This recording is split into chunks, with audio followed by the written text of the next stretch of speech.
News के प्रायोजक है Shahada Islamic mobile app. अभी ऐप डाउनलोड कीजिए, रिव्यू सबमिट कीजिए और ढेर सारे इनाम जीतिए।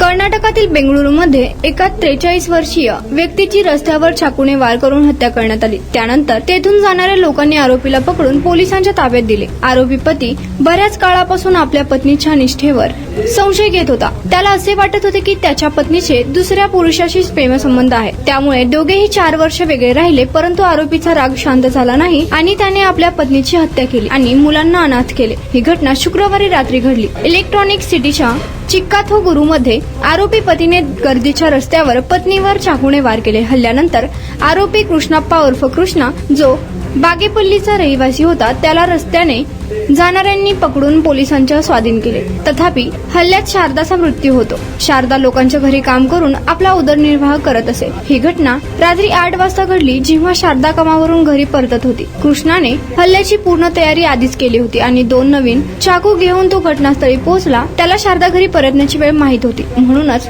2 चाकू घेऊन वाट पाहत होता। घरी परतणारी शारदा त्याच्या जवळ येताच आरोपीने मृताच्या मानेवर वारंवार वार केले। त्यानंतर त्याने पळून जाण्याचा प्रयत्न केला, मात्र रस्त्याने जाणाऱ्यांनी त्याला पकडून पोलिसांच्या ताब्यात दिले। कृष्णप्पा रोजंदारीवर काम करणारा कामगार होता, तर शारदा लोकांच्या घरी मोलकरीण म्हणून काम करायची। त्याच्या लग्नाला 17 वर्ष झाले होते आणि त्यांना 2 मुले होती, एक 15 वर्षाचा मुलगा आणि 12 वर्षाची मुलगी। पोलिसांच्या म्हणण्यानुसार कृष्णप्पा सतत त्याच्या पत्नीवर विवाहबाह्य संबंध असल्याचा आरोप करत असे, त्यामुळे हे जोडपे गेल्या 4 वर्षापासून वेगळे राहत होते। त्यांचा मुलगा कृष्णप्पा सोबत बागेपल्लीमध्ये राहत होता, तर त्याची मुलगी शारदा सोबत राहत होती।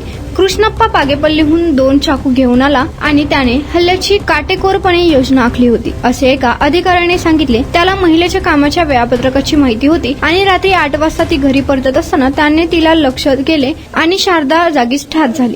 शहादा एक इस्लामिक मोबाइल ऐप है जो आपके दीन के सफर को आसान बनाता है। इसमें हर मुसलमान की जरूरी खिदमत के लिए कई फीचर्स शामिल है। ये ऐप पूरा मुफ्त है और बिना किसी एड्स का है। ये ऐप में आपको मिलेगा अजान अलर्ट्स, किबला कंपास, मस्जिद फाइंडर, ज़कात कैलकुलेटर, कुरान, हदीथ, अल्लाह के 99 नेम, धीकर, दुआ, dark theme, multi language support, Shahada GPT, ऐसे अन्य कई फीचर्स। तो अभी ऐप डाउनलोड करने के लिए QR कोड को स्कैन करिए, रिव्यू दीजिए और कई सारे इनामात जीतिए।